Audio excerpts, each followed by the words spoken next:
Aloha, Mother Fathers. Welcome in. It is another edition of the Side Hustle Wrestling Podcast. Kyle Cornell, AA, Anthony Alfred with you. As always, before we begin today, we are recording this on September 11th.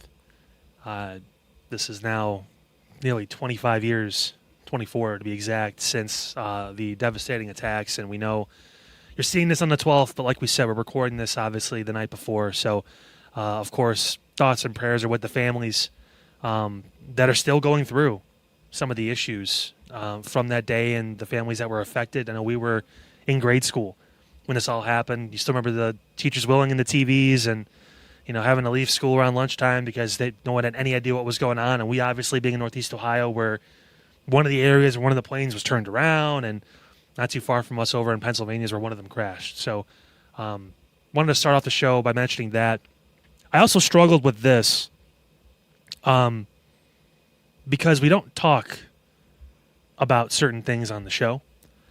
The day before, Wednesday this past week, someone who I actually knew, I had a chance to meet twice when I was in North Dakota, was fatally shot. Charlie Kirk died earlier this week. I had the unfortunate pleasure to happen to stumble upon the actual video of it happening. On the show, we engage in debate. You guys have watched, if you've been with us since the beginning, a couple of the live streams we did. We have another one coming up we're going to talk about soon. But one of the core moments for me during the show was when we did our SummerSlam live show, and we had an AEW fan walk in front of us, and we had a conversation. And did we agree on the contents of the companies and the status and all that stuff? No, but we were able to have a conversation, and we respected each other for it. We're losing that. If you watch, you obviously know too, I have a lot of things to say about a lot of things, but at the end of the day, I'm a father. I have family. Charlie Kirk had 2 young kids, had a wife, had a family. This is supposed to be a country where we're able to do this, where we're able to have these kind of platforms. And people are saying, oh, it's politics to wrestling. And you're right, it's different. It is. But at the core of it, it's something very similar. I ask anyone that's said negative things or cheered the death of a father and a husband to look inward on that and try to find some sort of empathy and prayers for that family, for what they're going through. And it didn't matter if he was Republican, Democrat, conservative, liberal, right or left, red or blue. It's a person. And I struggled with bringing it up. I did. Because I know, even between us, some of our stuff is crossed, and we have certain beliefs that maybe differ or whatever it is. We don't talk about it too much usually, but I felt the need. And with all the negativity I've seen, I don't want to bring that. I want to try and bring a message of let's figure this out. And let's shine a light on mental health. Let's shine a light on the people that need this help, because if you're willing to kill someone over a political difference, that's a core issue. And I want my son to grow up in a country where this is a possibility. God forbid he has a viewpoint that someone else doesn't like, and this could be the result.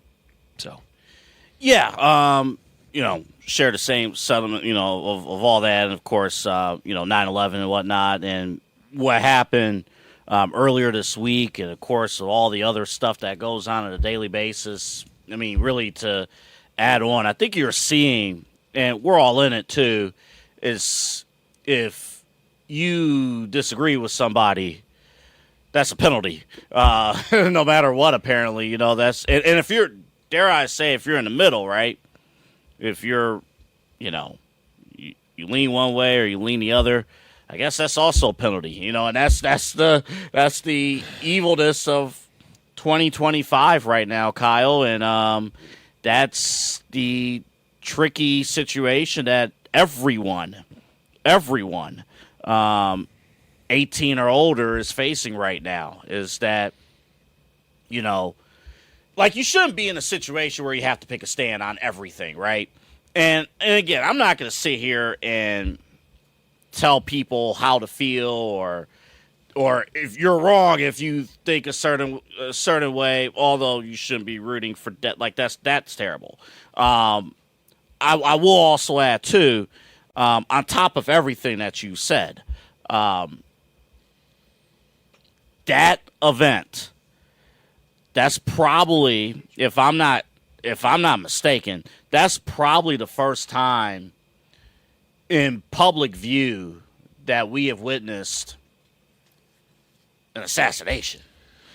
Yeah. And like cold blood, and like you, Kyle, I like, and where I will look at like Twitter and maybe some of the other social media platforms where videos just autoplay and you're just looking and somehow that video just pops up and then there's multiple angles of said video and that, and it's like that part. I'm like, what are we doing?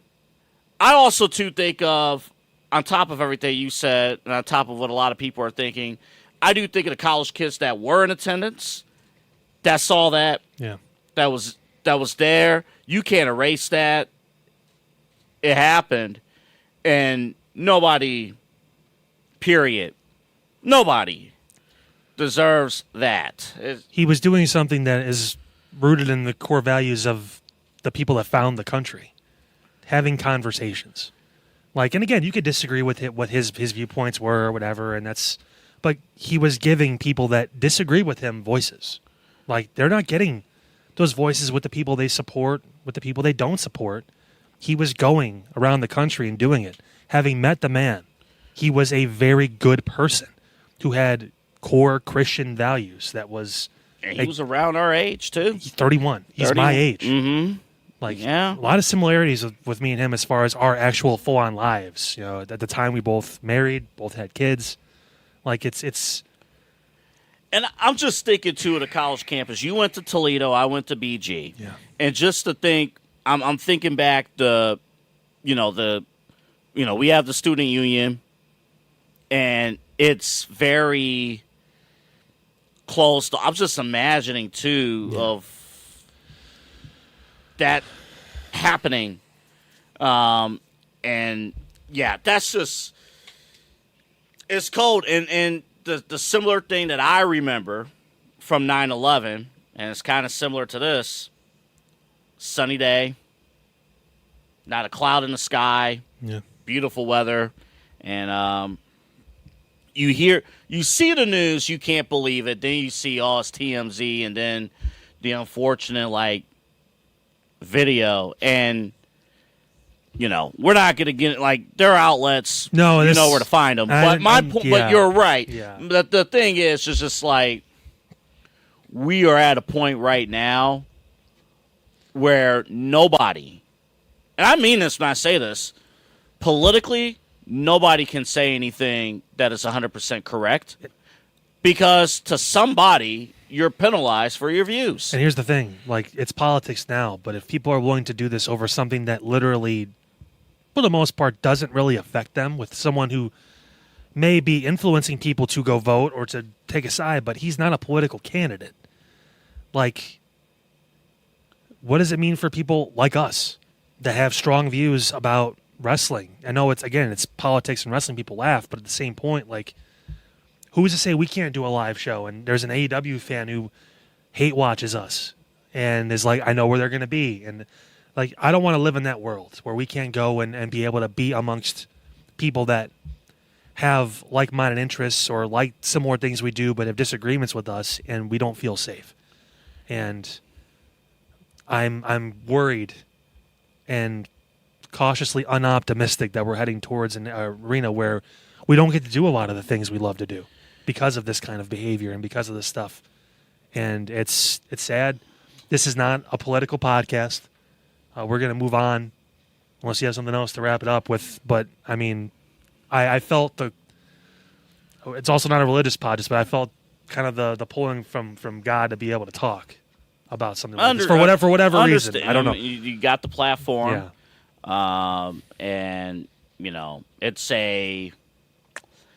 it's a very, very obviously very unfortunate and tragic.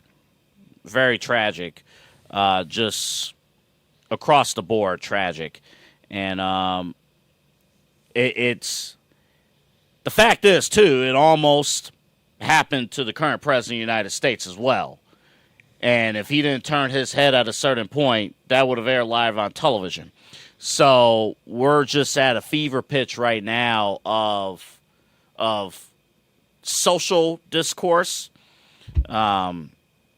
where,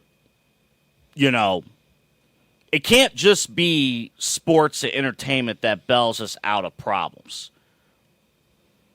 Like we can't just say,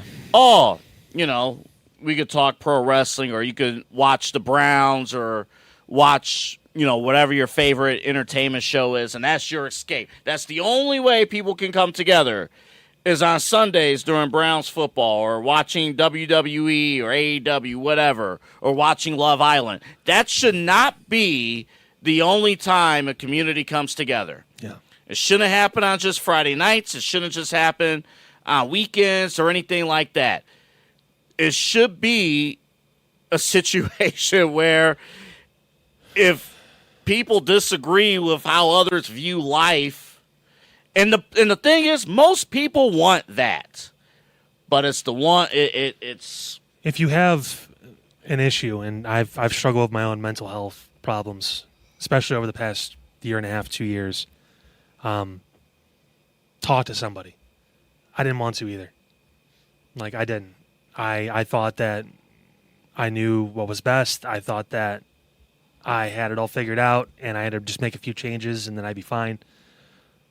Unless you actually address the problem and the way you're feeling, you're going to be stuck in this rut. And you can get out of it. I'm here to tell you you can. I've been very fortunate to talk to the people I have, open up to the people I have, work through, went to therapy, which we'll talk about in a second, because it ties into our promo of the week, but also just being able to be open to it, open to letting all of this out in a healthy way.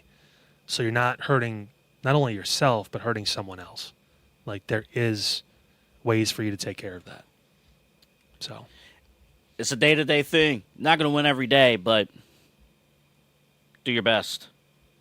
And we all are trying. Thanks, Dad. Oh, I'm your deadbeat dad. Don't give me that credit.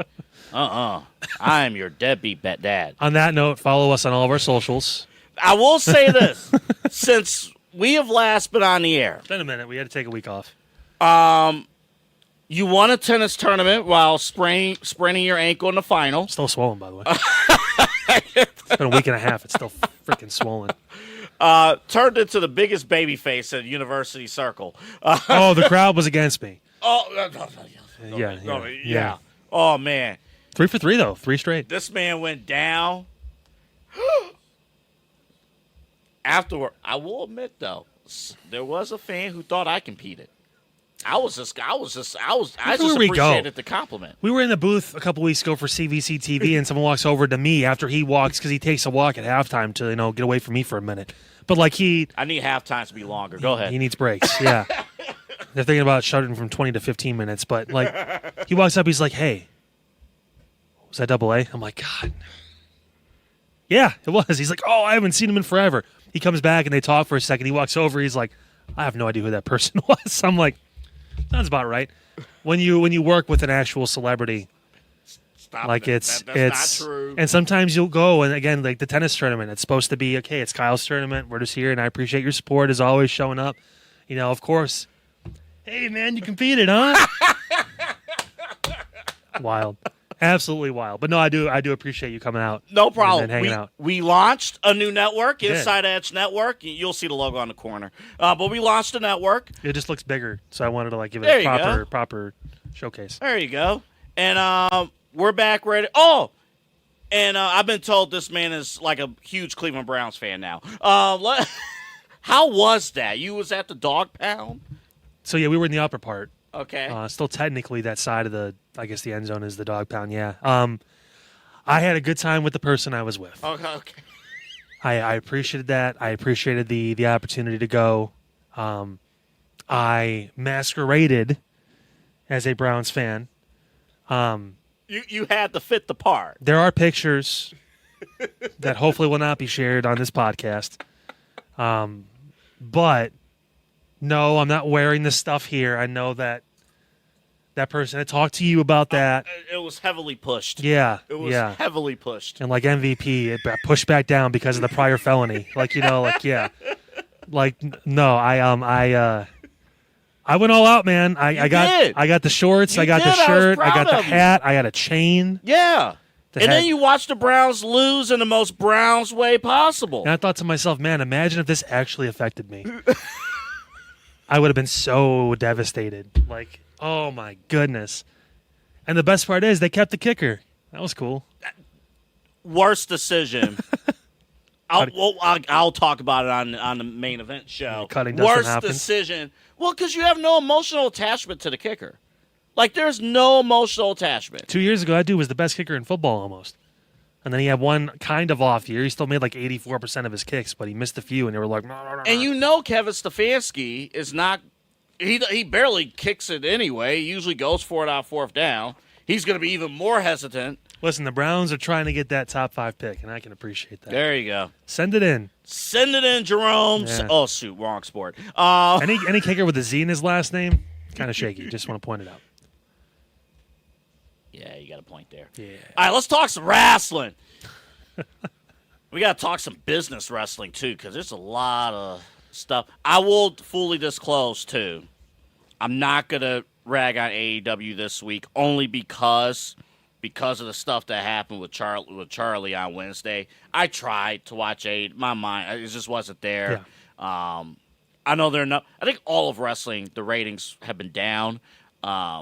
But I can understand this past week if you were locked in with breaking news coverage, so I'm not going to rag on. Well, 2 weeks ago they had their lowest show ever. Yeah. But yeah, well, this is not the episode to dive into AEW's problems. Yeah. So we're not going to do that. All right, let's talk promo of the week. Brought to you by our buddy Mike Fabert, myfabertagent.com. See the number 216-932-6900. He works for State Farm. He's a State Farm agent. Him and his team. Really? Yes. I got more of his bio. What makes you say that? Protection, which is now what CM Punk has. He now has insurance. He's got a 5-foot bodyguard.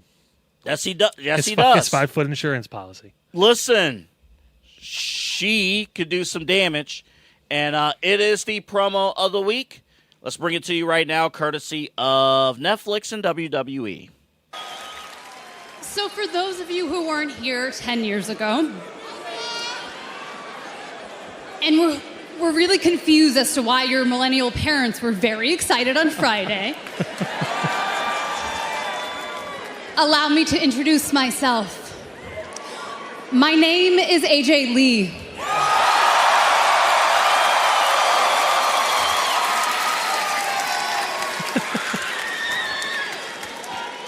And I am your favorite wrestler's favorite wrestler.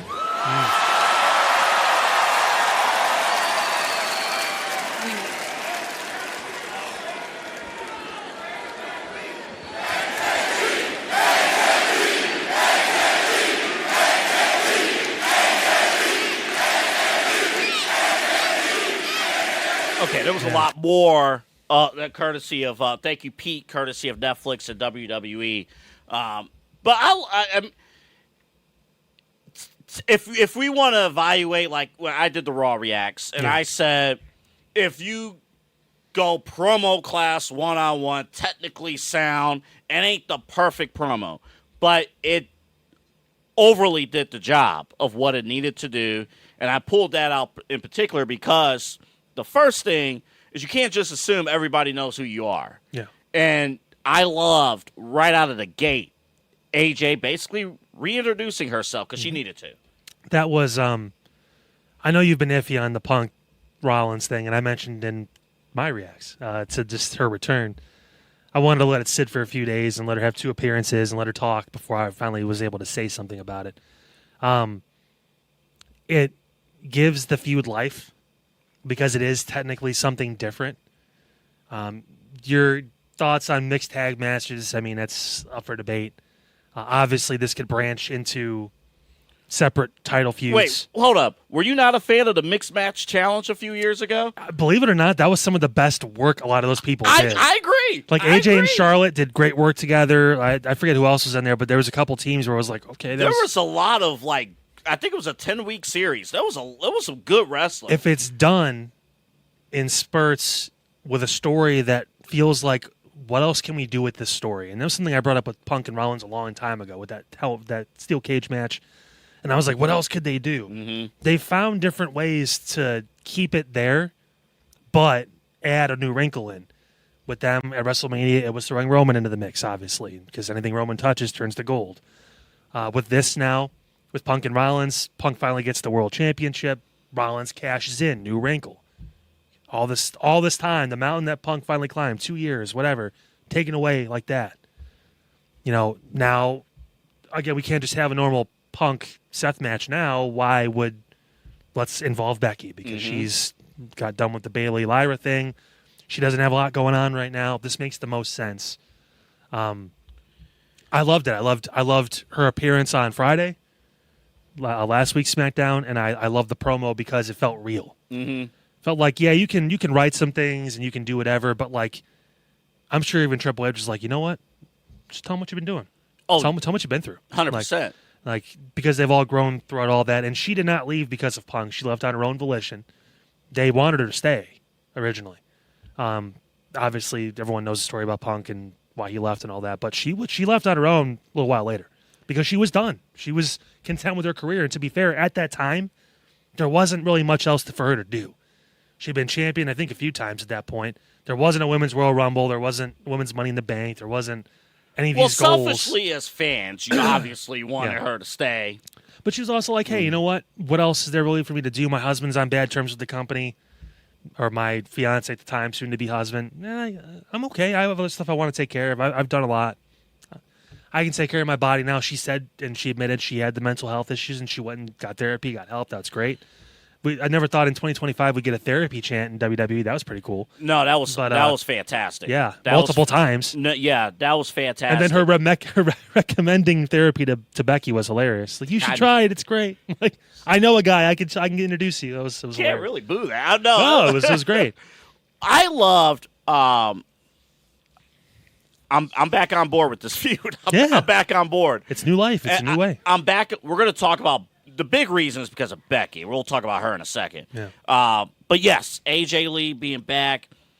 This is not a one-off. I thought you brought up a great point. This is a multi-year deal. Mm-hmm. So I'm thinking of AJ Lee and Bayley. I'm thinking of AJ Lee and Alexa. I'm thinking about AJ Lee and many others. Anybody. Who's in NXT right now? That anyone on the main roster she hasn't faced, unless your name is Natalia or Nikki Bella. She probably hasn't touched you in ever. So I mean, this is awesome. Wouldn't even mind seeing AJ Natty. Since you're gonna see that version of Natalia. I want the Bloodsport version of Natty. That's what you're gonna see. Yeah. On one of the NXT shows coming up. Yeah, trial run. But yes, I hope it works. Listen, I almost slipped up and said AJ Styles. He made news this week. Well, too. he also did some stuff. Yeah. Yeah, he made news. AJ Lee. In terms of the mental health stuff, I love the fact that she also brought up, hey, listen, my husband can handle Drew McIntyre and Seth Rollins and John Cena. Like, those are men, right? Yeah, that's one thing. Right. But Becky motorboated my husband. For Pete looking at us like, what? She put her head in his chest and was like, you're not going to do anything and all that stuff because she was trying to get him to hit her. Becky slapped CM Punk so many times. Like a gentleman. Yeah. Like she was wearing a rubber glove back and forth like this. It was like a cartoon. I love the video of, I think it was Mortal Kombat or one of the other fighting games. You're like, choo, choo, choo, choo, choo. No damage. 1% damage. 44 punches. Oh, my God. And we're not just talking about Becky and like, anything. Like, this is not just Becky just hanging around, just being an Intercontinental Champion. Do we have the video, Pete? This is the Becky award-winning Becky Lynch.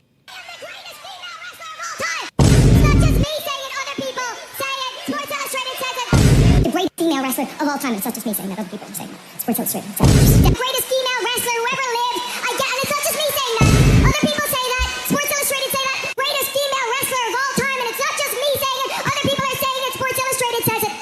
Greatest female wrestler of all time. And it's not just me saying it. Other people say it. Sports Illustrated, an American publication, says it. Greatest women's wrestler of all time. And it's not just me saying it. Other people say it. Sports Illustrated says it. And I'm the greatest female wrestler of all time. And it's not just me saying it. Other people say it. Sports Illustrated says it. The greatest female wrestler of all time. And it's not just me saying it. Other people say it.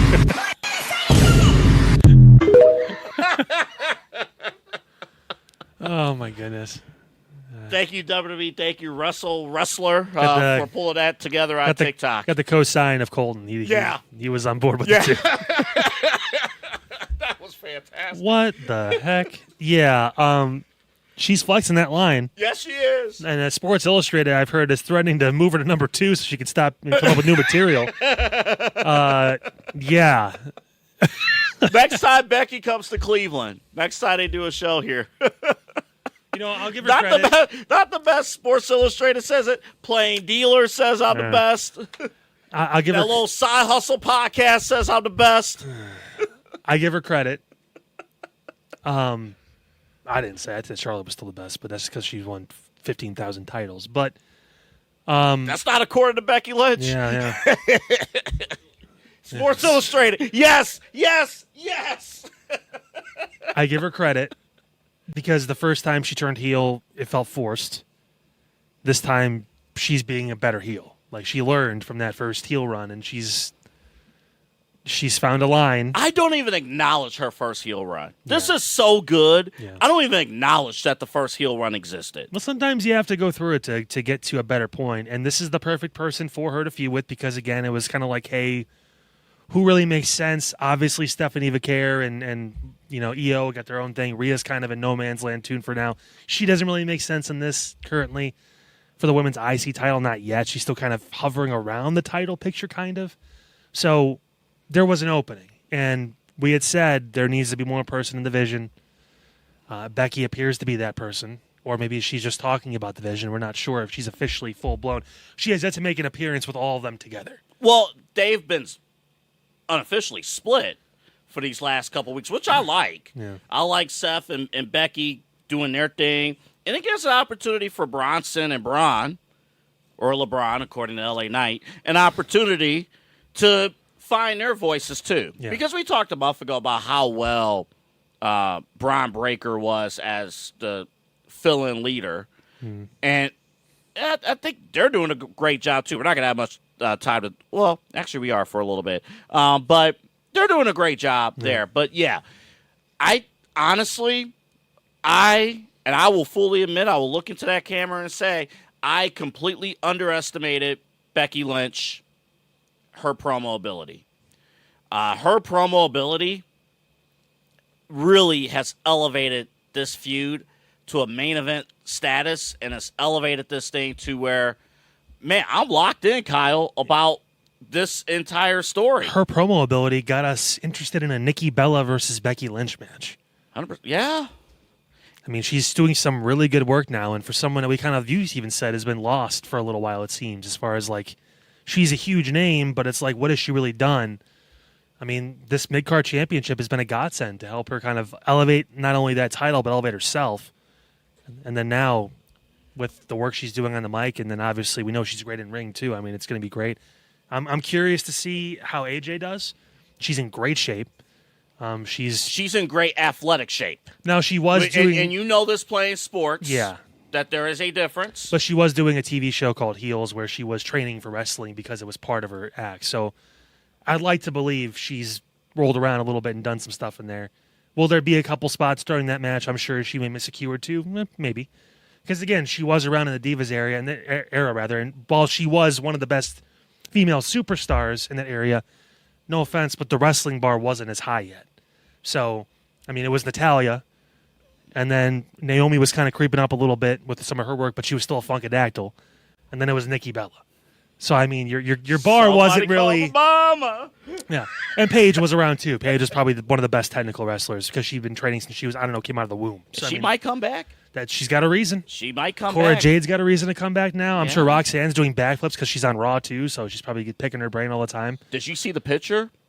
Roxanne and AJ Lee? I didn't. They took a picture, a childhood picture, like years ago. Oh, meeting and then now this. And then backstage Yeah. on Monday. That was actually really cool. Yeah. I'll just say this too. What makes this really work, man, put Becky and CM Punk, two of the best mic workers in all of professional wrestling, in the same ring together. He's never disrespected her either, too. I know. Like, he's been very respectful. He talked her up and all that stuff. He just said she has poor taste in men. Yeah.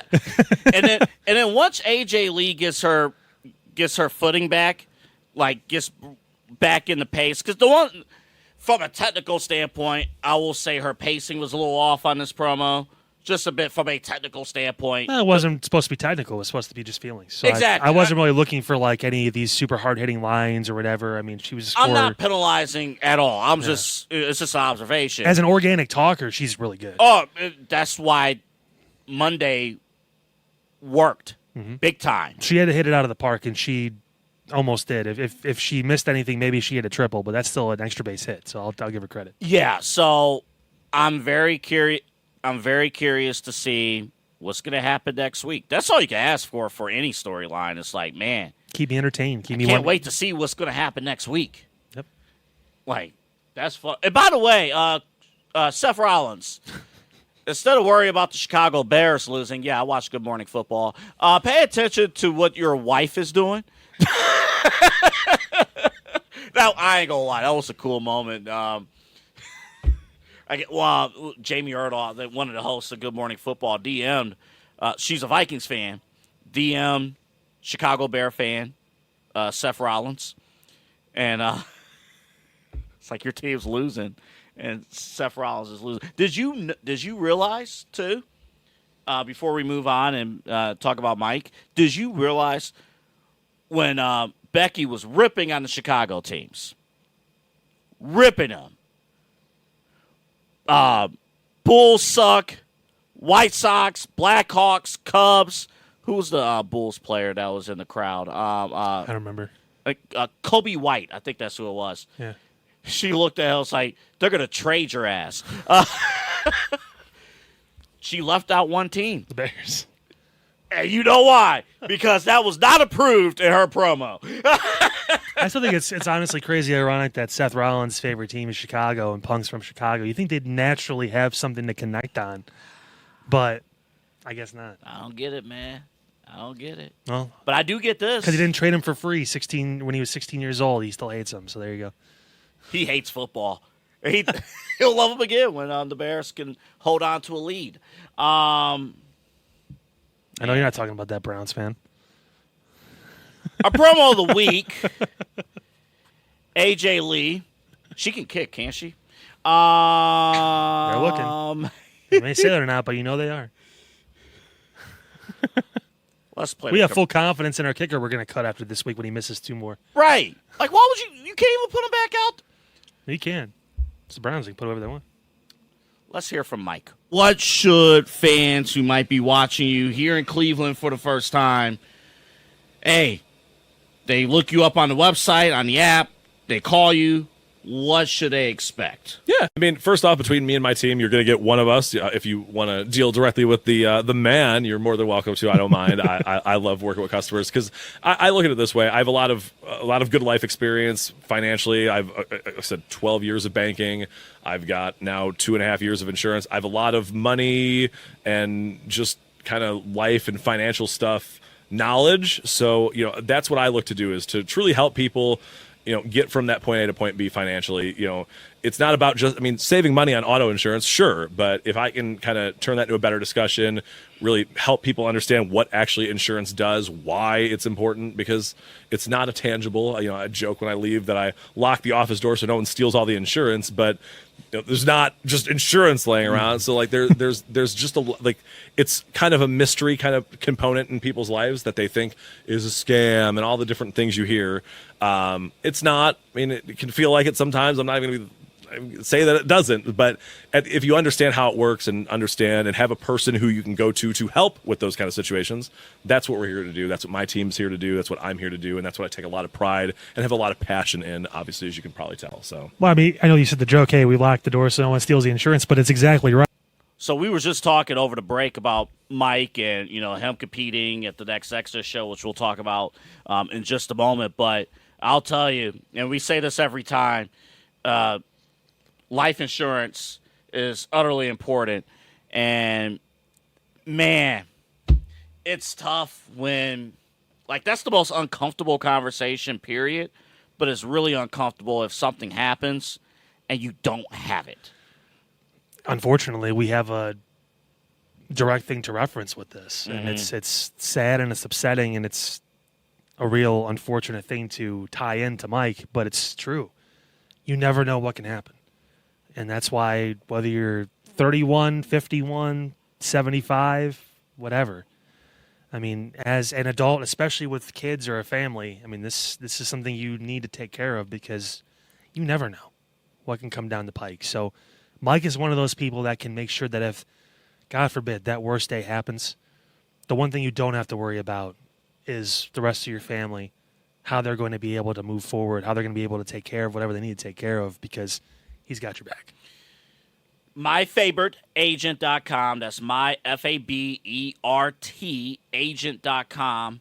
You can also call him at 216-932-6900. For those of you here in Northeast Ohio, he's located in Cleveland Heights on the corner of Lee and Mayfield. He does a lot of his team. They cover a lot of stuff, but we felt as a show that, especially with all the stuff that has happened this week across the country, that life insurance.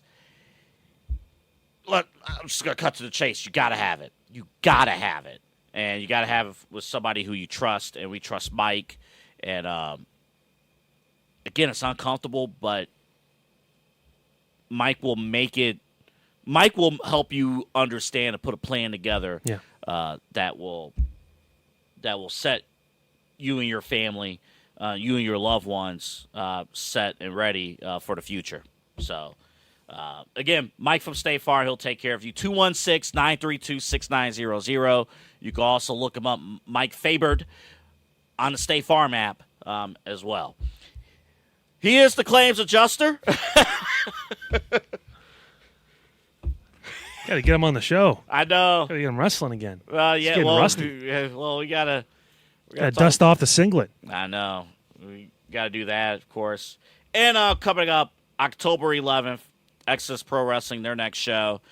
Exodus, by the way, has some big match news between EC3 and Carson Drake that broke up yesterday. Possible elimination style 5-on-5 match. There's going to be a fantasy football style draft or a draft to pick members of their teams. And you'll see that match coming up on October 11th. Plus a new women's champion. You'll see her in action coming up on the 11th. Later in the show, we do got some WWE business stuff to tackle. Some significant stuff to tackle, which we'll do in just a second. Speaking of tackling, that's what Jey Uso did to LA Knight. Okay, he speared him. Okay, it was a Jey Uso spear. I get it, okay. It wasn't a rated R superstar, Michael Cole, spear. It wasn't a... wasn't a Roman Reigns spear. Yeah. Wasn't a Braun Breaker spear. Wasn't a Goldberg spear. I mean, Braun, his spear is so violent. I don't ever want to take a Braun Breaker spear. With that running start, you don't want to. Yeah, no, I'm good. No, I'm don't good. give him the ramp. No. Because then he's going downhill, too. He going downhill. Literally going downhill. Uh-huh. You thought hitting a sled was tough. That dude jumps when he's halfway down the ramp and hits you at the bottom. It's insane. This story's very intriguing now. Well, to me. I brought this up a couple weeks ago, remember? Remind me what you said. It said Jay may turn heel. Because on this show now, because LA Knight's here, he's already kind of a douche. So him leaning in more to that may just be meh. But Jay's been Mr. Fans, y'all love me. 4 letters, 1 word. Oh, that's like he's... Yeet. There's not any more people that are going to yeet. He's gotten the most out of that. But Jay has a complex character, and he can go another way, and it could get real dark real quick, and he can be the shadow of what Roman was trying to be, because Roman's gone currently. This opens the door for possible feuds with Jimmy that we may actually enjoy with Roman when he comes back, because Roman's like, yo, I told you to take it, but not like this, man. Like, chill out. Remember, because before Roman got hurt, like, he was giving Jay his flowers a lot and took hits for him, took shots for him. That's the yeeting. That's the opening for Jay to be like, now you're going to be your tribal chief, because you realize that it's my time. You had your time. Like, there's an opening for Jay to capitalize on this. How well it's going to go, I don't know. But we talked about it. Of those 4 guys in the ring, Punk is established. He is the top babyface on Raw right now. He's not going anywhere. He needs to be that guy. LA Knight could make sense, but again, like I said before, if he starts acting even more like a prick, people are just going to like it, because that's already kind of his character. He's already brash and loud and obnoxious and all that stuff, and he just has, that's... But he also says, no, it's like there's not really another thing he can go to. With Jay, he can just stop, and automatically he's a heel. If he stops eating, people are going to start booing. If he stops coming out of the crowd, which I don't know if you've noticed, it's becoming less and less now. He still does it, but it's not every single entrance anymore. Sometimes he'll come out. They're slowly weaning off of that, little by little. Eventually, he may stop in the next few weeks. He won't come out in the crowd. He may do a thing where it's strictly, I'm business now. I'm about me. I need to get mine. Tribal Chief told me to. The timing of this is very intriguing, very interesting. Of course, we know the Usos are going to have their match against the Bronze at WrestlePalooza next weekend. We have a special announcement about WrestlePalooza coming up later in the show. But Palooza. Yeah. So the timing is interesting. I guess let me ask you this. Kind of looking ahead here. Do you see Jay turning on Big Jim at that pay-per-view? I think they want that show to be essentially one of their new Big Four. Oh, yeah. And Mark Shapiro talked about that. Yeah. We know him very well in Cleveland. Mm-hmm. We should expect and are getting a lot of big stories, big matches, whatever it is. And with that will come big angles, and it is a very likely possibility that Jay takes Jimmy out. Also, timing for Jimmy. His wife is pregnant. I'm sure at some point, it's still early, but at some point, he may want to just take some time with her and just actually be able to enjoy their lives as it is now before things get real crazy.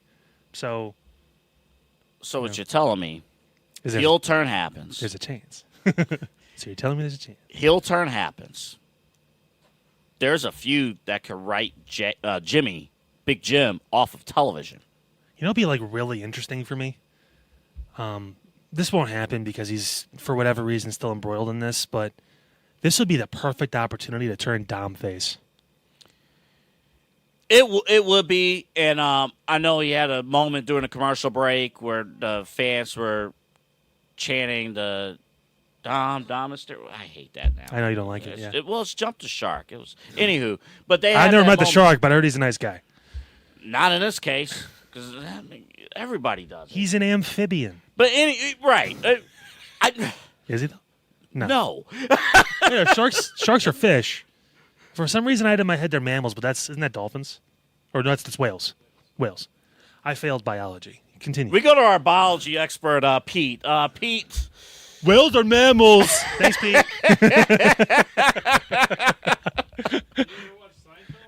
No.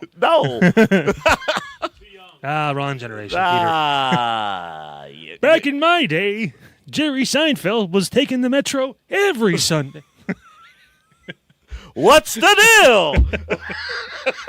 Oh, Jerry.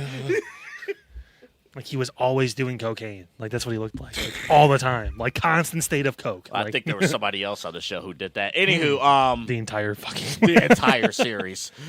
It was the 90s. What do you mean? What do you mean? What are you talking about? And now Becky will bring out the. What the hell are we talking about?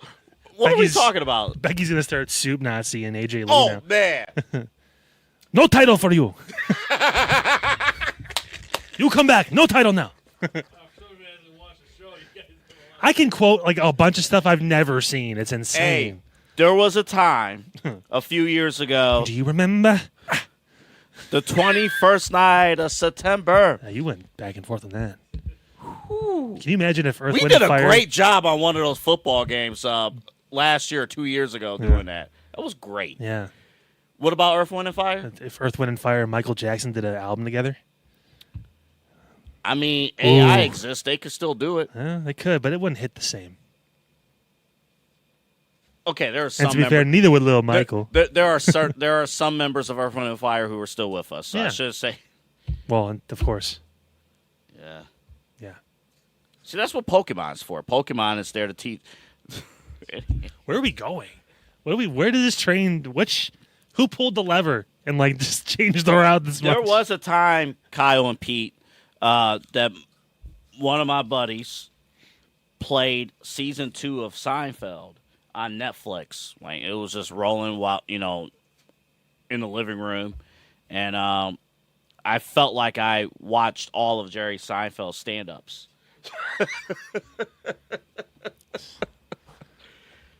Didn't realize That's where I got my material. you talk. Oh, Pete, I should ask since you watched Seinfeld. It's like, stop talking to me. No, since you watched, what are your thoughts of Jerry Seinfeld not opening later episodes with the monologue? I think it was fine. Okay. I have no idea what we're talking about, so that's. The first seasons of Seinfeld, the show, I think it was before the credits even showed up, it would cut to him, and he would be like on stage telling a joke, Oh, God. and then it would cut. Yeah, so I think 'cause he was a comedian in the show, too, right? Right. That was his thing, yeah. so. So the show I watched, Martin. The Black Seinfeld, Yeah. Martin, So the first season, Martin does the same fucking did thing. the same thing for the radio studio.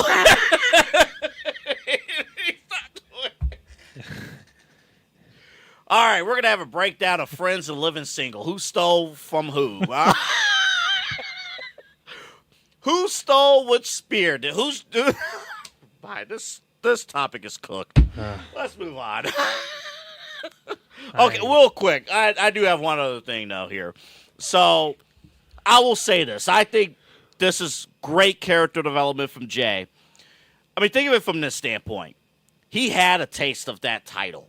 Yeah. He was at the top, 2 months. but he did it his way. Hey, I could do it my way until he couldn't. He didn't lose on pay-per-view. He didn't lose on the Big Four or anything like that. He lost on a random-ass episode of Raw. And he hasn't been able to get the title back. Mm-hmm. So, And Roman's been in his ear. and Roman's fight, it was in his ear. And they were there. They saw the success. The other thing I liked on top of this, if you recall back to the OG Bloodline story, remember when Sammy joined the group? Jimmy was all open arms. How long did it take for Jey Uso to finally embrace Sammy? Minute. Almost when he left. Yeah, he was about to leave. Yeah, he's got trust issues. I liked here, LA reached his hand out to Jay first. Jay did not extend his hand in that corner. Then he goes to Jimmy. Jimmy and LA immediately embrace. They're locked in. Trust, everything like that. Cool.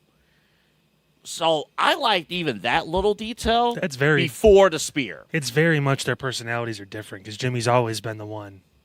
He was also the one that flipped out on Sammy first, too, because you hurt me. He But hurt that- the family. Yeah, but then he like went back right away to like Roman. Like, he was like groveling and all that stuff and everything. Like, there was, he's very trusting and then he gets burned and then he starts trusting again and he gets burned and he's open to whatever. And then, yeah. I mean, Big Jim is just there to have a good time. He's just, you feel good when you see Big Jim. I felt good. You see Big Jim and everything like that. Jay means business. No, yeah. And he has to. The question is, how do you go about it? Like, is he going to be a tweener? Because, again, LA Knight is not the most likable character in the world. You said it yourself, but that's who he is. So, like, can you even split off into a Jey Uso LA Knight feud immediately? Like, that would be tough. I think you could do it, but it would be tough. Well, again, it's one of those things where they're trying to keep those guys around the upper mid-card. So, I get it. I see a world where Cena does come back and wins the IC title, because now if he's facing Sami Zayn, he can face Dom. Like, it can be a thing. And maybe it's Jay that he decides to put over and decides to give him the championship, and that's the guy who beats John. I don't know. I mean, there's ways to do this, but it doesn't end. I've seen some stuff about Jay joining the Vision. I don't like that. I don't think that's an ideal fit. Just because not only the age, too, but it doesn't really fit what the group needs. Like, they need someone that's younger, that can talk, that can be the mid-card champion. Jay could technically do that, but I think that role has been, like, kind of bookmarked for a Ricky Saints or an Ethan Page or one of those guys. Let me backtrack on that opinion for a second. Maybe it could work. With the relationship with Roman, I don't know. No. That's my other big kind of I know. pause. That's the tough thing, because Jay fully respect. We're not at the stage yet of Jay becoming power hungry over Roman. Yeah.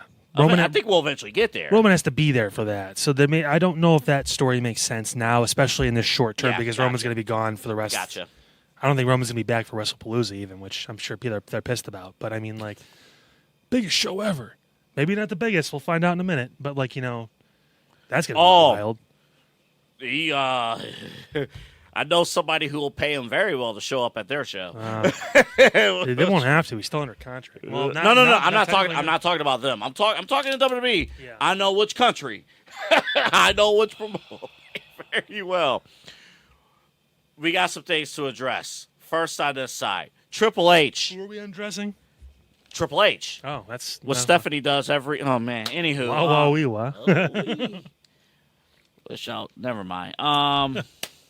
Oh, Stephanie. Steph. Sorry. That's what she goes by now. Don't care about age. Age does not matter. Back on topic. Triple H. Triple H. On McAfee on Monday or Tuesday. No big deal. It's cool stuff. And then he slipped in. Tyrese Halliburton actually asked about what happened with, there was no contract signing between Stephanie Vaquer and Io Sky, which obviously pretty cool to see Stephanie back at work at her old place. Well, now we know why. She wasn't in the town. I mean, that's, right. So, I mean, but like, whatever. And Triple H slipped up and was like, actually, I didn't know that it didn't happen. He wasn't in charge of that show that day. Now, the one thing Triple H has done is he does delegate. If he can't make it to something, he will put other people in charge, and they will be responsible for creative for the day or whatever it is. So it's probably Bruce Pritchard or whoever else is in the team that was back there that was running the show. And for whatever reason, Stephanie couldn't make it. Obviously, she was booked at NXT, so maybe there was a conflict and she couldn't get a flight out, whatever. So they pivoted. Right. And he maybe didn't find out until whenever. Also, he's got a lot on his plate to begin with, so I'm not too worried about it. But so I'm a bit concerned, not in particular of that particular story, but in terms of because TKO is putting a lot on his plate. The one thing about the previous boss, about Vince, Vince was very micromanaging. he was there too much. And, I've heard stories from, people on like Sirius XM, Jonathan Coachman and others was like, even when Vince was gone, and like Vince probably missed 5 shows in like a decade, which is insane. Even when he was gone, he was always on the phone. He was pretty much more tapped in on what was going on with the show when he was gone than when he was there. Yeah. My only question here is Triple H spread a little bit too thin here, because I can understand delegating. I think every great leader, depending on what's going on, delegating when things are established is a good thing. But to hear that he didn't know, he was only asked about that segment, but to hear that he didn't know what happened on his own show the day after, it's a little bit concerning, only from the standpoint of he was at who's the comedian that they the Kill Tony thing or whatever. the Kill Tony thing. So he was unplugged from it, and even like he just took a vacation not too long ago. Mm-hmm. So he's still probably getting back in the swing of being at every show again because he deserves a break. Everyone does. I mean, I'm not like too concerned about it. This hasn't been like a thing where it's like he doesn't have any idea what's going on ever. Like, you know, if anything, I'm actually okay that he unplugged for a minute and did something else and made a different appearance and got a chance to get away because Vince never did it. And sometimes when you're too plugged in, you can lose touch real quick and go back to old habits. You know, go see the Mediterranean or whatever they were at for a week or two or whatever. Like, you know, go do an event for us somewhere else. Like, go talk to other people. Like, go do something else so you can kind of reset your brain. Like, you know, and it's okay if he didn't know. He's got 6 days to figure out what to do now after that show for the next Raw. So it's not like, you know, there's a show going on the air at 5 o'clock on Tuesday, and after Pat McAfee, he's got to try and figure something out. It's like, no, I haven't talked to anyone that did the show last night. I didn't watch last night because I was doing something else. So, no, Pat, today at 12 o'clock, I don't know what happened last night, but I'm sure I'll find out later today when I have a meeting with the creative team and we talk. And he did also say in the clip that he was going to watch the show after. Yeah, he had other shit going on. So I'm not. If there's any concern out there that he's not, you know, privy to what's going on and knows week to week, it was literally the morning after the show, afternoon after the show, and he had no reason to be, you know, dialed into it yet. So. Because he was flying over to do this. And again, I don't know what he does on the plane, but I'm sure it's other stuff too because he's involved on the business side and recruiting and all that and everything. So, I mean, there's a whole bunch of stuff that he does. So, but I don't know. The one thing I will say, and to speak to all that, I think all of that is true because even you remember Vince, even when he was plugged in every single week, you're so dived that you forget details. And Vince was forgetting details of storylines, so things weren't connecting. That's why you were getting 50-50 booking because he was booking shows while the show was on the air. I mean, I remember those Raws and SmackDowns where they go on the air at 8 o'clock and they have no clue what they're doing at 10 o'clock. Like, the show's going. So I remember those shows. At least Triple H, from a storytelling standpoint, you know, what made him great? Stories still connecting with each other, right? Yeah. You know, we just talked about with Jey Uso, like how his backstory in the past is now connecting. And I didn't mention this in that last segment. LA Knight initially bringing up, no, I can't trust you, Jimmy, because you actually cost me the WWE title years ago when I was facing Roman. And it's like, so why should I trust you? It's those little things that this writing team, over time, has done a great job of since Triple H has taken over. And he probably had the plan already written out, like, hey, Steph and her are going to do the contract signing. For whatever reason, she couldn't get there. He did not watch the show. So, no, I don't know why they didn't do it. In fact, I haven't watched the show yet. I'm going to watch it later. But I'm sure there's a reason. The one thing I am concerned about, and why, about the spread too thin thing. Thin. Wow. What will Jerry say? Here's my concern. And this is more of a TKO thing, and we'll talk extensively about TKO in a second. TKO is positioning Triple H to be their Dana White of WWE. Yeah. So I'm watching NXT. And NXT is going to do their homecoming show next week. It's going to be a big show. Is it at Full Sail or was? Mm-hmm. And I'll do a reacts for NXT because I'm actually really looking forward to that show next week. If I still have Peacock. Well, no, it's on YouTube TV. Yeah. I'm about to get rid of that too. On the CW. Yeah, we got to talk about that in a second. Yeah, anywho, but Triple H is the face of everything. Yep.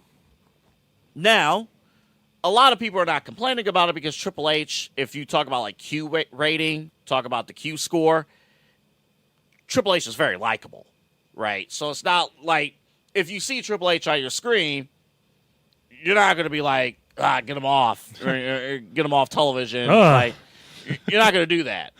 But there does become a concern of, well, we want Triple H here in this town. We want Triple H promoting this. We want Triple H there. We got to have Triple H at the Kill Tony thing because we were invested in this. We got to have Triple H. Where I do become concerned, will that over time impact the quality of the weekly television shows? Now, the one thing that Triple H has working in favor of for him, if you remember, hate to again go back to 2001, but for a different reason, the original XFL in 2001, Vince McMahon was running that. That took Vince away from WWF, and storylines were greatly impacted because he wasn't there. He took his eye off the ball. He was focused on the XFL. Ball. Yeah. Yeah, the scramble. He was focused on the scramble instead, if you get that reference. Triple H, at least, you're writing Raw and SmackDown.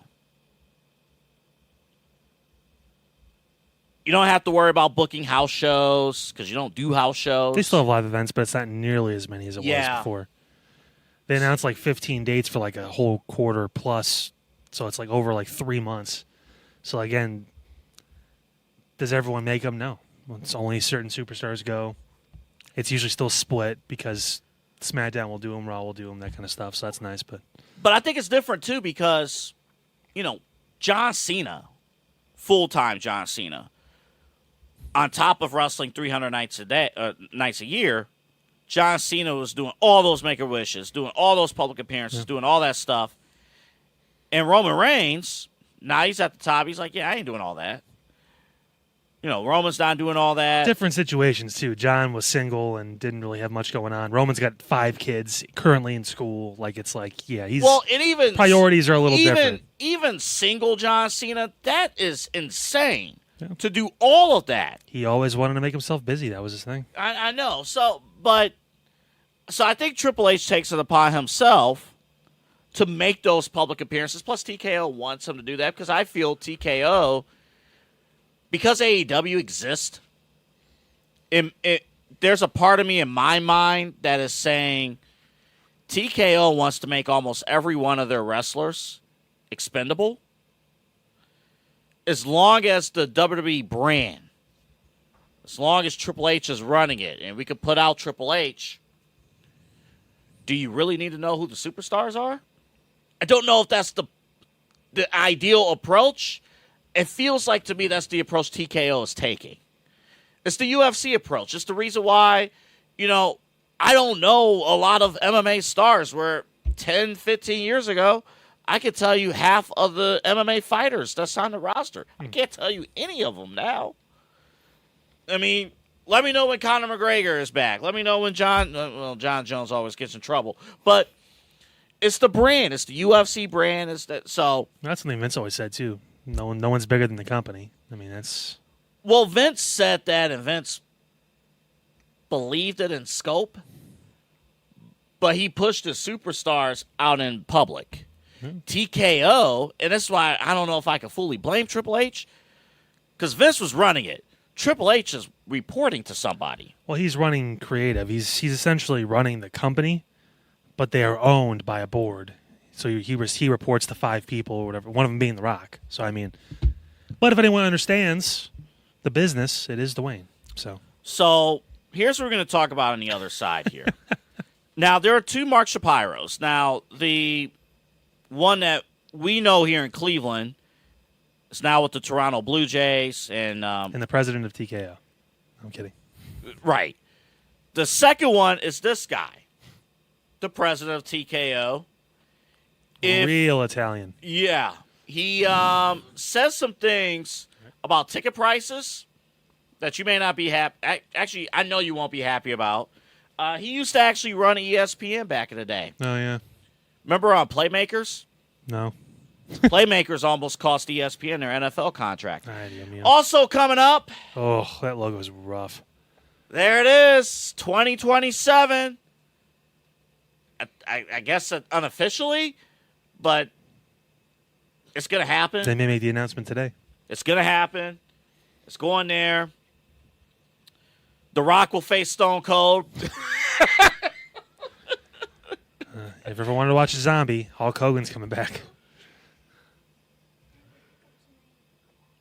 We're going to take care of some hiccups, and you watch this back in a moment. What should fans who might be watching you here in Cleveland for the first time, hey, they look you up on the website, on the app, they call you, what should they expect? Yeah, I mean, first off, between me and my team, you're going to get one of us. If you want to deal directly with the man, you're more than welcome to. I don't mind. I love working with customers because I look at it this way. I have a lot of good life experience financially. I said 12 years of banking.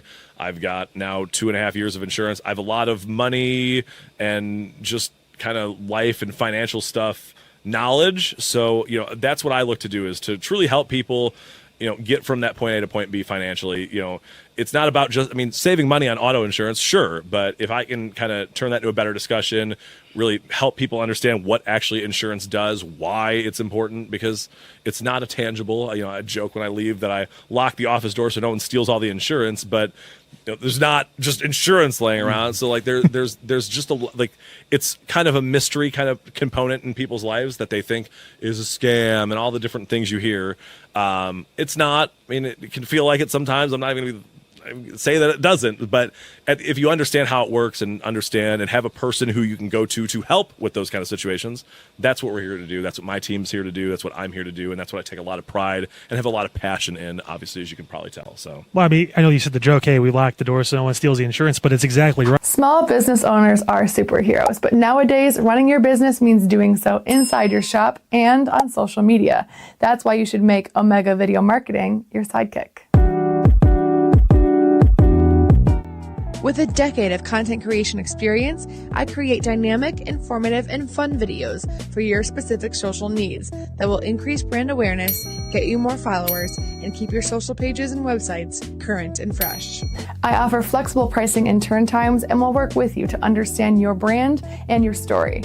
All of that comes from the heart. My award-winning expertise is just the cherry on top. So let's get connected. After all, your brand is the alpha and my expertise is the omega.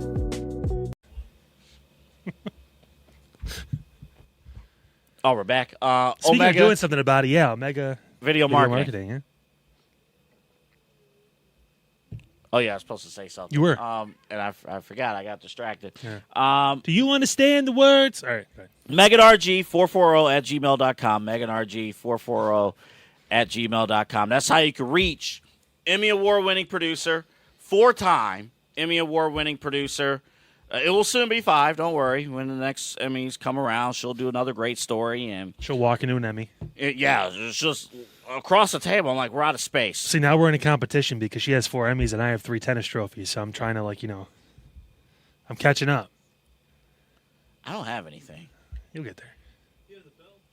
I do. Yes, I have. Yes, over there somewhere. It's hiding. I have it. And you should have the services of Omega Video Marketing.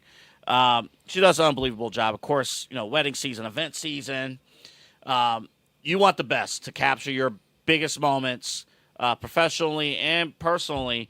Omega Video Marketing will have you covered. Megan Gallagher. Again, you can find her through email, MeganRG440 at gmail.com. That's MeganRG440 at gmail.com. Megan Gallagher, we will never change the heading of the slide. She will always be our new sponsor. Who's been here for literally over a calendar year. That's right. She did her first interview here in studio. Might have been almost a year ago. Yep. So, we both have been to Indianapolis this year. I went for the Royal Rumble. You went for a tennis tournament, which you won. And we know how great of a city Indianapolis is. And WrestlePalooza is going to be hosting, or Indianapolis is going to be hosting WrestlePalooza. I love the first question. You guys think like WrestleFest or something? Like any other name besides the one you picked? Oh, my goodness. I remember just like Lollapalooza. I'm like, okay, yeah, that's why you did it. I remember the Cena prank video. Super Slam. It's one of the big. Well, they're raising ticket prices, or they're going to again. And I'll give you a 2025 example.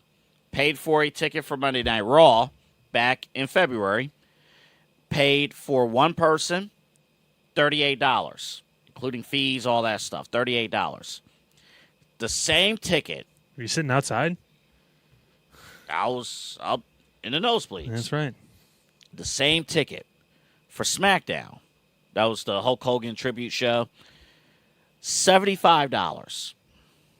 And then NXT, I brought up NXT, which will be in town in October. The cheapest ticket at the Agora, $51.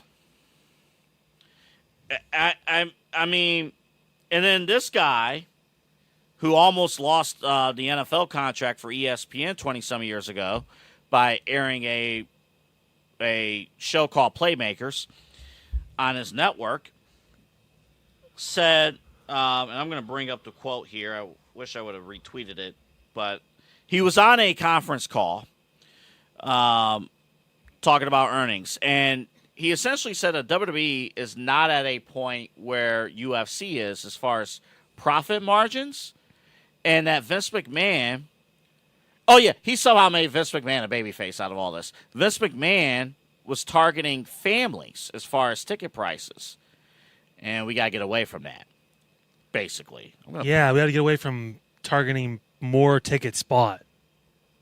Because if you're coming with a family instead of coming by yourself, you're buying more tickets.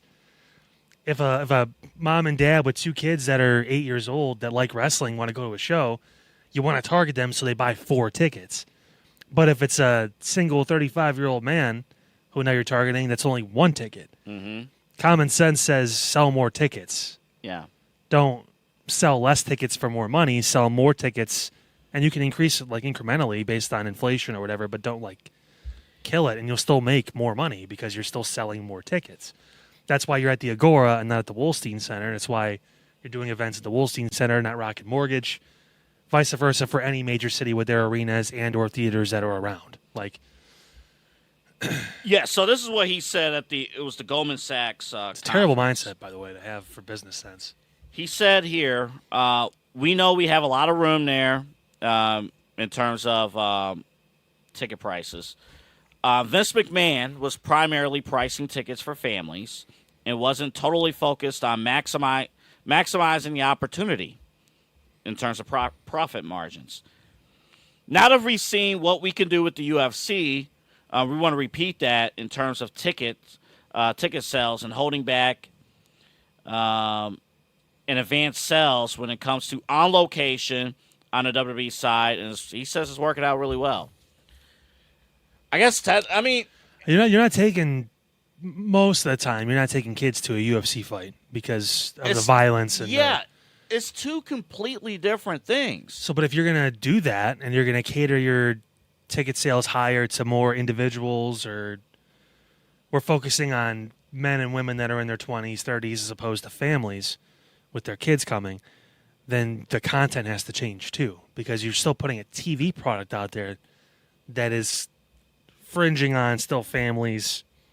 So he's kind of full of it, and shocker, maybe he doesn't know what he's doing right now, because the UFC and WWE are also very different business models too, and how they're represented and the audiences they garner.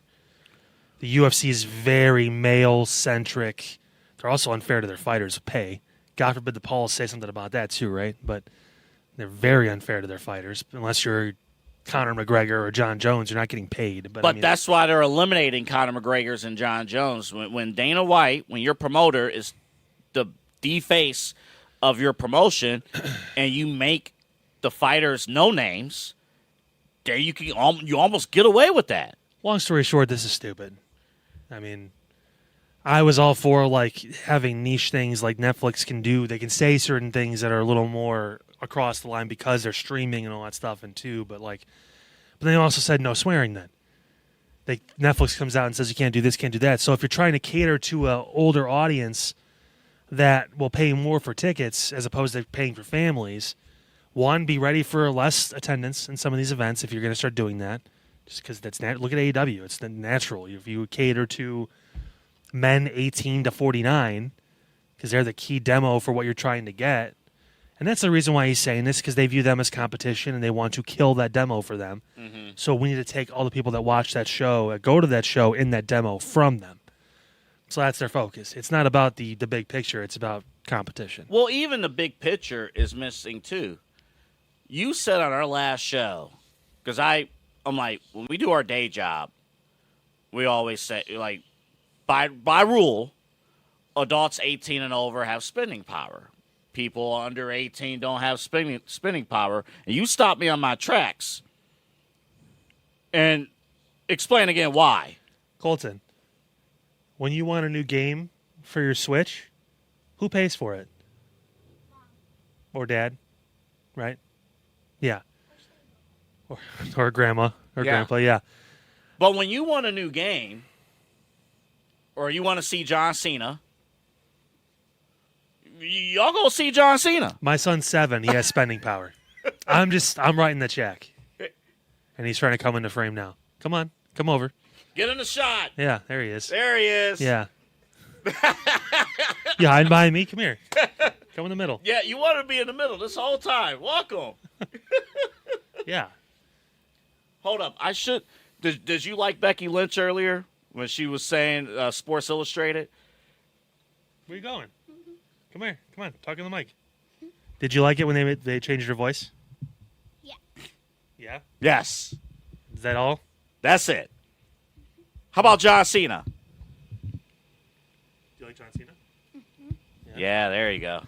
I'm going to tell all your girlfriends you're shy. No. See? That is spending power. He's 7.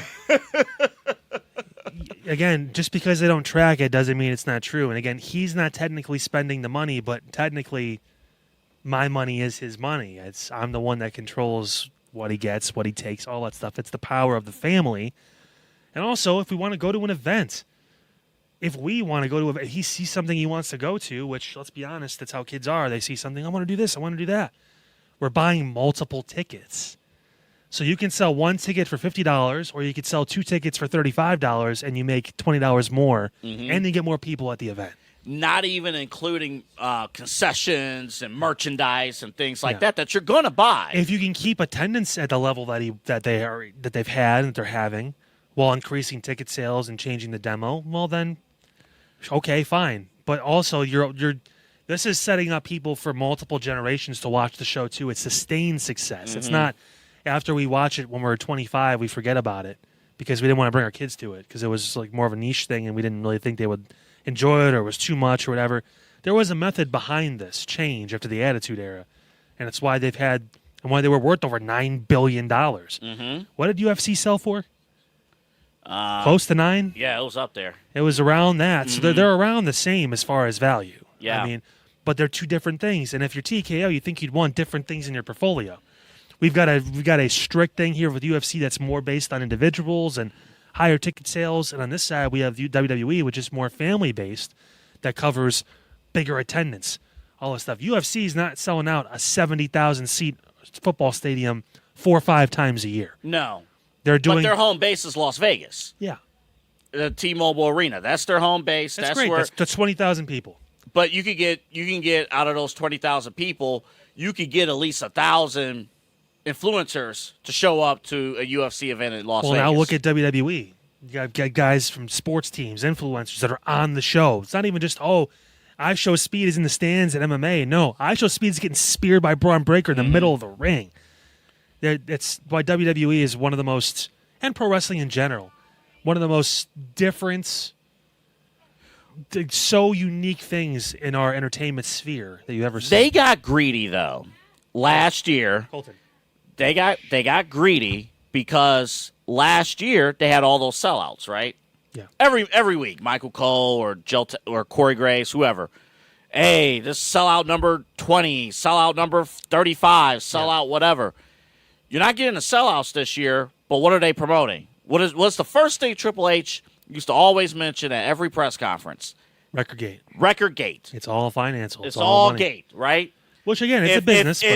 If you bring oh god, the keys came out. this They're so loud too. His keys. I swear. to the show, How many keys do you need? This one's thick. This is a mail key. I'm not telling you my keys on the camera. What the hell? No. Hey, why do you have 3 bottle openers on your key? Okay, there's a reason for that. But Double fisting. listen, hold on. Let me look at this real quick. I didn't get rid of. They both work. Well, yeah, they're bottle openers. Well, I've had this for years. I had this since college. Yeah. And then, That one's got a lot of miles on it. yeah, it does. Yeah, it does. So now we know what AA actually stands for. Hey, Yeah. He's got meetings every Wednesday. yes, I do. In the church basement. Yeah, that's right. That's right. That's Ben right. Stiller's your AA There's coach. coffee, Yeah. coffee and donuts. Yes. Until the FBI raid comes, Ben Stiller is your guy. Hey, chill. See that? Hey, Oh, listen. happy day. Oh, happy day. Hey. Boom, boom, boom. I'm going to need you to Didn't the wash my Seinfeld- windows. Did the Seinfeld crew get arrested on the last episode? Yes. Okay, Good. They all got caught with the cocaine. there you go. Great job, Kramer. Anywho, Sorry, Jerry. boy, if you're a Seinfeld fan, this episode is for you. The human epitome of someone who looks like he just got struck by lightning was Kramer. Like every single time he walked in the room, jeez, Jerry. And Kramer, the reason why TMZ blew up. He was one of the first ones, I believe, had that video, the stand-up. And, yeah, TMZ became TMZ. He missed the key opportunity to promote Slim Jim. Yeah, he did. Yeah, Yeah, it's he did. unfortunate. By the way, this guy believes that WrestlePalooza is going to be just like SummerSlam, just like the Royal Rumble, and right there with WrestleMania. And it's so They can do big. it. It's so big that tickets open at $212 in Indy. It has now dropped to $160. Oh, you set the bar high. Remember, you shoot for the moon, land on the stars, or vice versa. Boy, we're effing up puns all day long. And that's what happens when you have WrestleMania Energy. You get a lot of good energy, a lot of good drinks, a lot of healthy stuff, and you're flowing. It doesn't kill your body or anything at all because you know the difference. You're flowing like a period. Oh. God, we can't say that either. Says who? Says who? Says who? I know. Are you going to call my manager? Damn, that's my manager. Go ahead, Karen. Finish the ad. That's my manager, too. I can't do that. Yeah, we are the managers of Yeah. the show. We SHWP10, that's the promo code. Go to I'm w.gg. going to go complain to myself.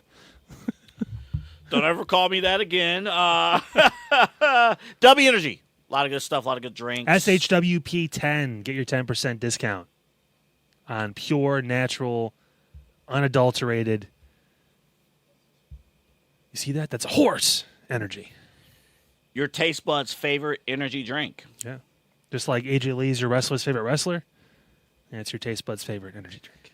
And you can consume all this when you're watching WrestleMania 27 from home.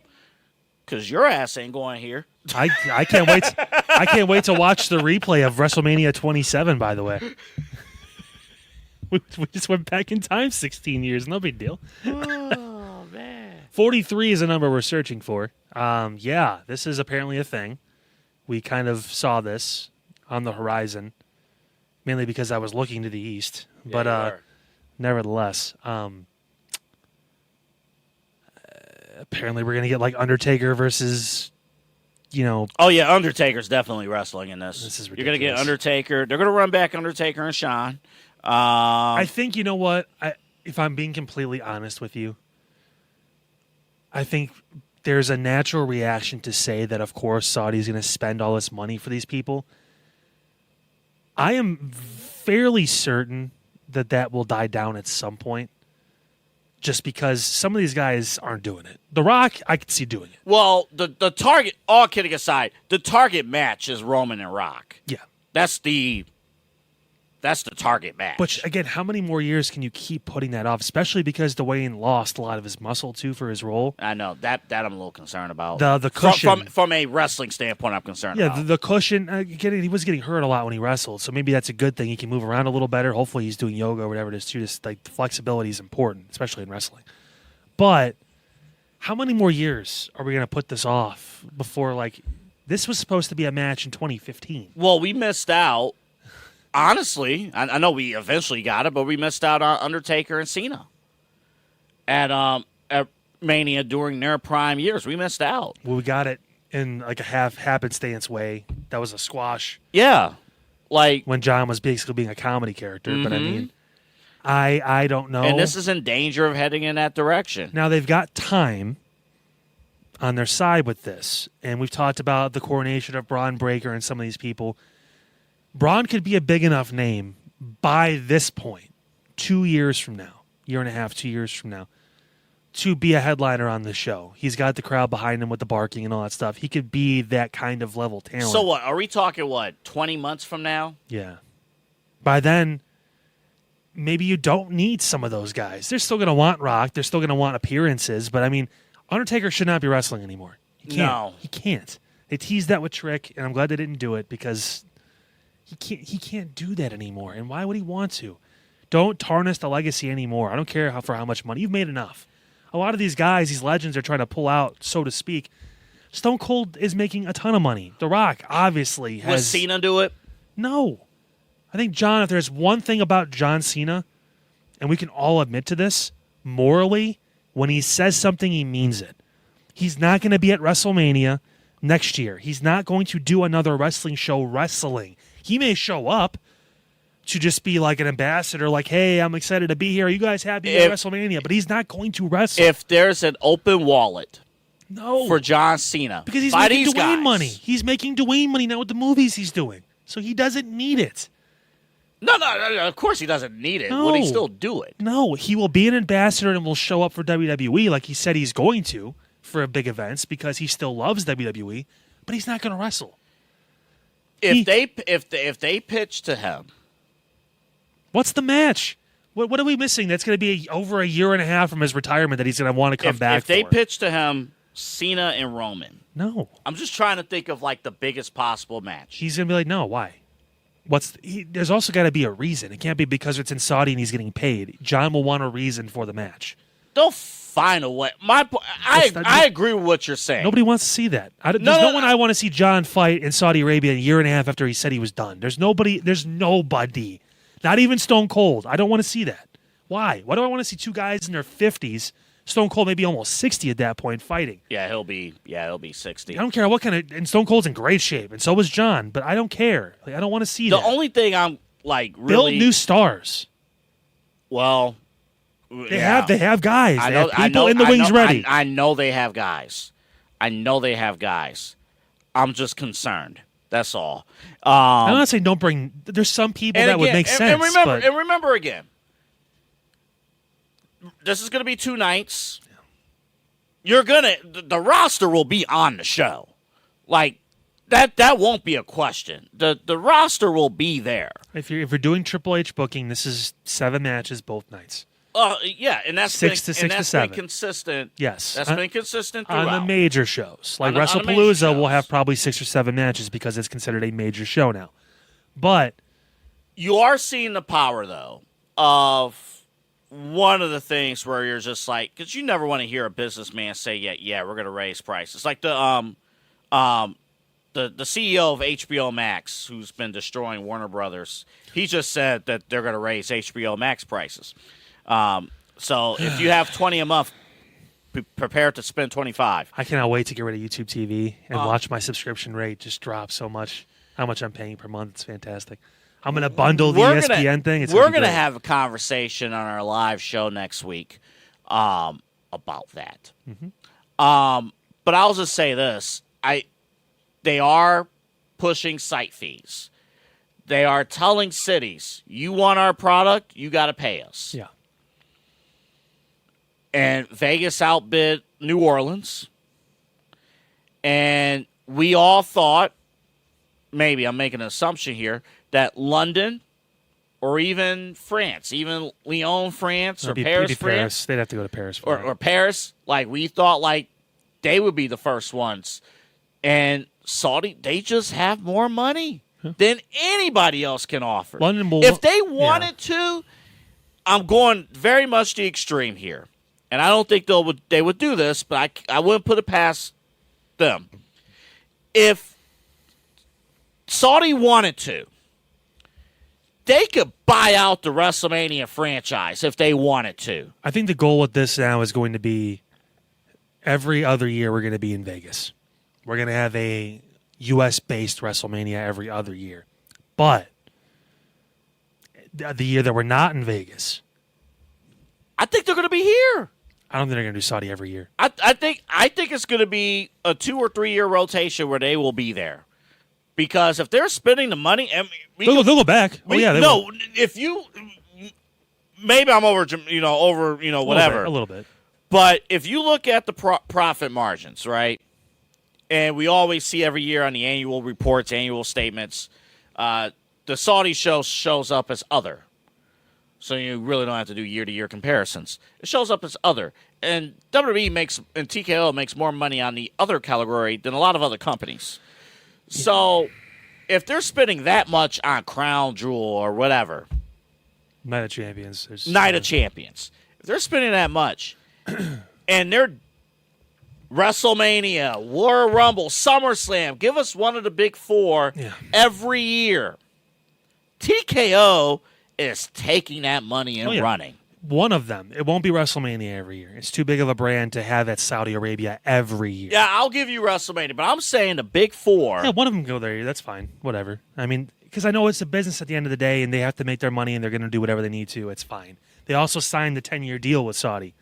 I don't know where they're at in that, but I'm sure there's still plenty of years left. I think they're near the end. I think there's like probably 3 more years or something like that. So you know what? Fine. You have to have 1 to 2 shows there a year. One can be the throw-off Night of Champions show, whatever, Crown Jewel. The other can be one of the big four. One other point before we end the show. Big Five, because WrestlePalooza now could be a thing. You never know. Okay. What are the other? Just saying. I know. That's what they're going to do. I know. That's what we're trying. Brock Lesnar. Brock Lesnar will definitely be on this show. Mm-hmm. Oh, yeah. He'll be there. Oh, he'll be there. Yeah. Goldberg will be at this show. No. Goldberg will beg to be on this show. Goldberg will beg to be on this show. Goldberg still hasn't came out and talked about what happened. Yeah, what the hell happened, Goldberg? He's hibernating right now. Yeah. The one other thing. What this does, think about all the plans we have for this show about going to New Orleans for WrestleMania and stuff. And think about like the what's the event that told us to F off? What was it? The thing we try to book and for SummerSlam weekend and the WrestleCon. I think that's what they were. Yeah, F them. Well, we're burning bridges. Losers. Well, there was no bridge. We tried to build it, and they're like, no, we're good. And nobody, you don't get WrestleCon while they're in Saudi. They didn't want live interviews was the reason why, which we were going to tape them. So I was like, okay, I mean, you can tell us what you don't want to talk about, and we won't bring it up. It's all fine. you had to do was put us in the freaking corner, and we'll be fine. Just bring whoever wants, and some want to talk, some don't. And we were going to tape. Who cares? We'll talk to whoever. The donor was a prick. F him. Anywho, dumbass. Anywho, watch your profanity, fucker. Whoa. Easy now. Anywho, do not repeat that. That's an adult word. That is adult language. You're making me be a dad while you're doing this. Delete that from. Go on, finish your Seinfeld monologue. Go on. Idiots. I forgot let's end the show. We're done. I was like, are we? None of those events. Think about all those wrestling shows that book themselves during WrestleMania week. They don't care. In the towns. Not just don't care. They want to say F all them and eliminate them. And again, it's business. They have WWE World. They can do that at Saudi. They have like their thing there. Mm-hmm. So like they don't care. I mean, they make money from that. They make money year round from that store. So I mean, like, okay. Yeah. So you'll see NXT. You'll see TNA probably at that point, and that's it. And then the main show, like AEW is not going to be there. You're not going to see all these other smaller wrestling promotions travel out there. And honestly, how many American fans are going to travel over there anyway? Like, that's not going to happen. None. That's not going to be. That's why they're still an American-based company, so they will still. WrestleMania specifically will still be a show they do in America at least half of the time. But I could see Saudi 2 years from now, London a few years from now, Paris, whatever. Maybe Australia pays up and gets a show at some point. They want to go global. That's always been Triple H's goal, too, even when he was working under Vince. He wanted to expand because this is a global show. Netflix allows him to do that. Obviously, Peacock to an extent can, but Netflix is the key to unlocking the world as far as overall. So I mean, and ESPN locks things here in the States. Now, we will talk when we join you next Saturday, time to be determined. Yep. We will be live at, where are we doing? Greenies? Yeah. We'll be at Greenies. Boy, I'm all out of sorts. Can't you tell it's Friday? We'll be at Greenies. They got a special event coming up next Saturday. We'll be there live. Us and Voice of the Land will join you from there. And it will be the day. Actually, there's two major shows. There's AEW All Out, which I will admit I'm not excited for at all. And the Wrestling Field Day show from WWE. There'll be a tug-of-war main event and other stuff. But the big thing, YouTube TV, for me, YouTube TV has not cleared, and ESPN has yet to work an agreement on the ESPN premium thing that you need to watch the show. bye-bye. So if they don't figure this out by the time we go on the air next Saturday, there's some decisions that are going to have to be made. They don't figure it out by the time I get paid next. They're going out the window because I don't want to pay another $80 this month if I'm not going to use it. I use it to watch SmackDown. If it turns out that I have to watch clips, so be it. I'm going to get the bundle then with ESPN Plus, Disney, and Hulu, and I'll pay for Netflix too, and that'll be it. And honestly, I'll save money. So You would. Fine. And I think a lot of people Fine. are going to have that discussion too, because YouTube's they got to get on the phone with them at that point because you're going to lose. I mean, a couple million, wrestling fans that. it depends. Do they? Or does ESPN? It's the chicken. They both need to get on the phone and figure. I don't think ESPN has really done a good job explaining this thing. Because we got it. Actually, you don't have the Ace package. You just have, I don't know. But they got to figure it out. Because I know I'm not spending $30 a month on ESPN when I'm already watching ESPN through cable. No, yeah, I'm bundling it all together, and I'll pay $40 a month for all three. I think so. That's not bad. That's fine. For three streaming services, it's like $13 per service. That's not the end of the world for me. So, and then I'm not paying for YouTube TV anymore. Yeah. And then I'm not paying for Peacock anymore. Oh yeah, I haven't. Yeah, Peacock's done. So gonna get rid of that. NXT Homecoming is on the CW, so that's cool for me. But No Mercy, I think that's their next PLE. That's not Peacock. We'll figure it out. We're not gonna. Yeah, well, I mean, that's something where we just end up just watching clips or whatever because I'm not doing it. All right, we're out of time. We'll try to do better again next time. Who does that close? We'll see you guys. Sounds familiar. On Saturday, next Saturday the 20th, live from Greeny Sports Cards, their event over in Broadview Heights. Until then, have a good rest of your weekend and next week. Stay tuned for some reacts videos, some clips, all that good stuff. So have a great rest of your Friday, too. Bye-bye. See you at Hawkins. We'll be there.